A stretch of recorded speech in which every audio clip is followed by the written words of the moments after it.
Good evening, my name is Allison Pace, and today we'll be learning how to sew for beginners. Whether it be an outfit or home decor, sewing is such a practical way to save money and to make cute, affordable things in the process. So in order to get started, the first thing you need to do is buy a sewing machine. You can get this at either Hobby Lobby or Joann's, either from $99 ranging to as high up as you want to go. I've seen sewing machines for $2,000 and on up.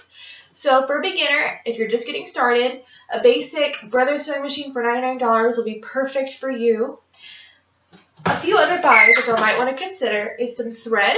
You can either match this fabric, or if you want to have like a pop of color, a different fabric or a different thread will be just perfect. You also want to consider buying a needle, fabric of your choice, and then also just a basic pattern, whatever you're going to make. This is actually a bag. You can make several different bags using the same fabric, whether it have a bow on it or pockets. The same pocket is very versatile and will help you create the look that you're going for. This is actually $1.97. Super great buy, awesome purchase. And you can buy this at either Joann's, Hobby Lobby. There's also a bunch of free things online that you can get. There's one that I referred to actually buy the pattern for this one. It's called All About You. It's an awesome resource to use if you're looking for a free fabric and a free pattern. Alrighty, so in order to get started, the first thing you need to do is wind your bobbin. So the bobbin's actually going to be located right underneath your needle and your foot. This will be the needle. Your foot is a silver thing that's going to lay down the closest to the machine. And your bobbin is located actually right underneath this little silver plate. So you're going to pull the bobbin out, wind the thread around the bobbin, stick it right back in the home. And the good thing about sewing machines is everything is all labeled out with instructions. So at the very bottom, it's going to have a little picture for you to follow. So you're going to pull the thread out, around the silver, and all the way back, so that way it's locked in place. From that point on, you're going to put the silver plate back onto the home and continue on with the process. The next thing you want to do is wind the top of your thread. Same thing, it's completely labeled out for you for convenience. So you're going to pull the thread all the way out, and then just follow the steps from there. The first step would be coming up, down, around, down into the needle, and then pull it all the way back. Personally, I like to wind them together so I know that it's locked in place and it's not going to go anywhere while I'm sewing or get messed up in the process. So once the thread is in the machine, you're free to begin your sew. So the first thing you're going to do is you're going to pull your pattern out of the packaging, and it's going to look something like this. And as you can see,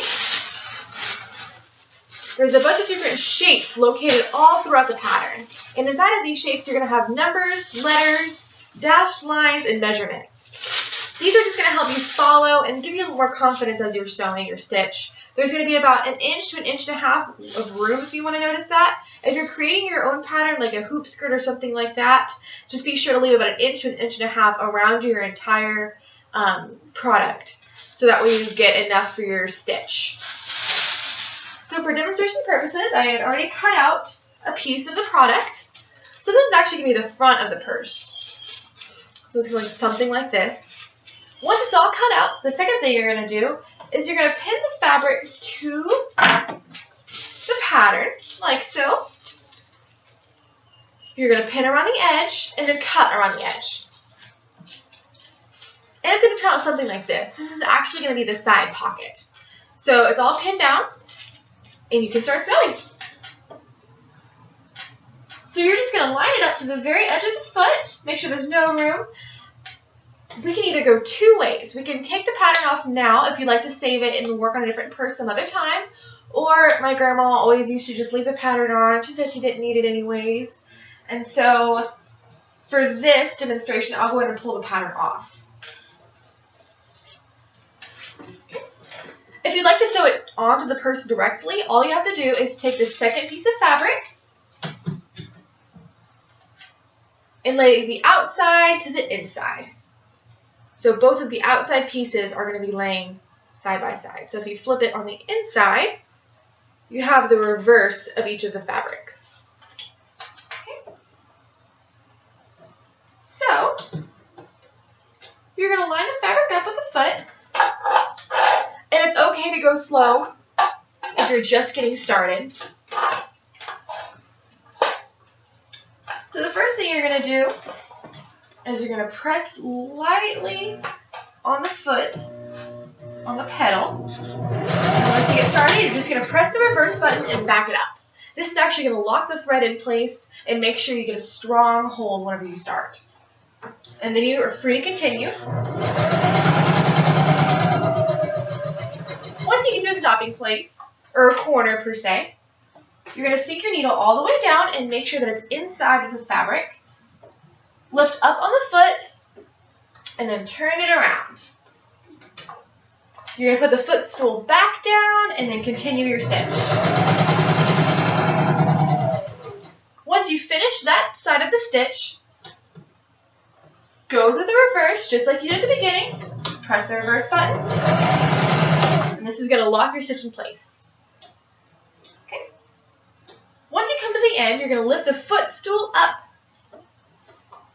Pull the fabric all the way out. Trim those little threads.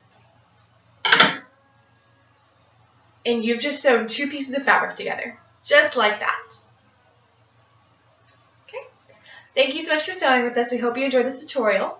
We've covered how to sew, the basics on how to set up the machine, as well as how to make beautiful products such as purses, pillows, and blouses. Thank you so much. Have a great day.